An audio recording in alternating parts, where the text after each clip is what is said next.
When I was a little kid, I loved Minecraft. I got into MCYT since my brother introduced me to them. I watched people like DanTDM, Aphmau, and more people I can't really name anymore. So during quarantine, a sudden surge of Minecraft YouTubers popping out was like Halloween every day. The candy just kept coming in. I wasn't just interested in their content. No, I wanted to make my own stuff, my own lore, and my own characters. I was a teenager. I was cringe and free. So I decided to join a Discord server of a Minecraft YouTuber that's really famous until now, and realized they had a Minecraft server. Wow, I wouldn't get bored with this. I had friends there and it was a server where PvP was allowed, so we always had something to do. Until it closed down. We were bored, trying to start our own SMPs, but it wasn't fun. It got stale because we didn't see other people hanging around trying to destroy our base. Just around that time, a Discord mod application just opened on the server. Should I try? Thing about mod applications is, no matter how childlike the audience are, no matter how young the people are, they have high expectations for those people who are gonna look out for the fans. So me being me, even if I wasn't that good at English, I wrote great answers to the forums and passed the application. Nah, who was I kidding? I asked my friend to answer the questions for me and I forgot what she asked for, but I think I bought her Minecraft. Anyways, I got in and no one knew my friend answered it for me, and I got in as a trial mod. But like, if they're watching, I guess they know that now. Let me tell you, being a trial mod is much more scarier than being an actual mod. Being a trial mod is like working at a part-time and you aren't getting paid, but you have a chance to get kicked out anytime. We still don't get paid as actual mods, but like, anyways. People were getting kicked off one by one during trials and I got in as an official mod.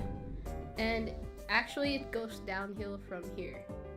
As a mod, you can just chill out whenever you need to, but you should at least meet a quota. And I, who just got excited at first, struggled to meet that quota.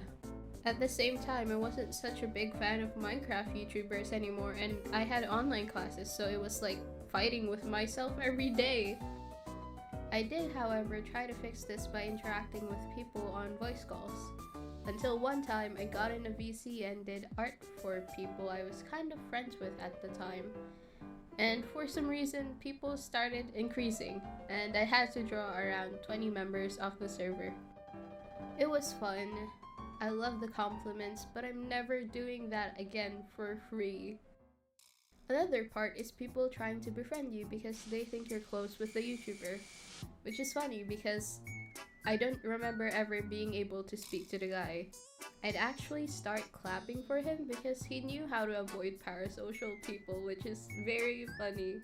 Again, I wasn't a fan anymore, I was just chilling. Until people send you dead animals and gore and horrible stuff because they can, and you wonder, why are you staying here? Don't get me started on the e-daters. Every time they get into a fight or break up, suddenly it's everyone's business. This doesn't apply to just Discord, but yeah. Stop e-dating at your teenage years. It will ruin you.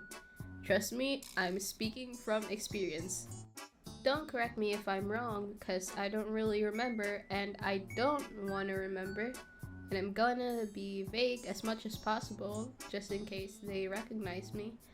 But I remember getting trapped in a fight between two e-daters that were both kind of my friends.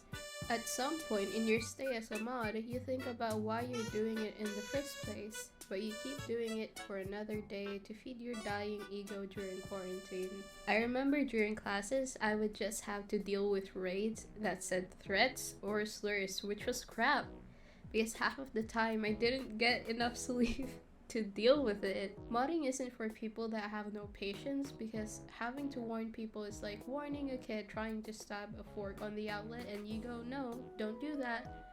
Only for them to do it again. When they get muted, it's suddenly anger, tears, and their friend group is trying to tear you apart. But that was very common back then. Then there's events, although most of the time only mods and admins can talk and the members just listen. But again, I'm a mod at the time, so I could join. So my dumbass thought, oh, I want to participate. I want to join this event where 200 people are listening to me. The admin gives me a green light and I enter the spotlight and...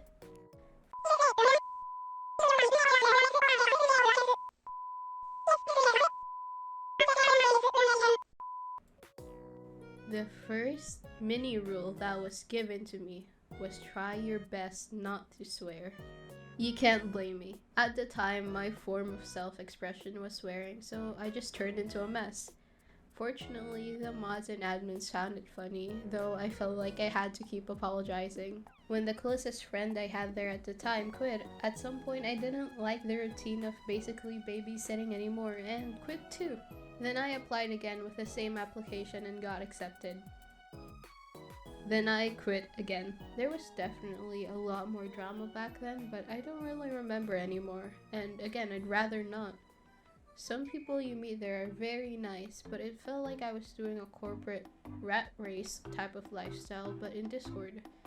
Which is sad, because again, we aren't getting paid. At the end of the day, maybe I was just crazy to go for that while I was a graduating student. So yeah, be a Discord mod at your own risk, and ask yourself, is all that clout really worth it?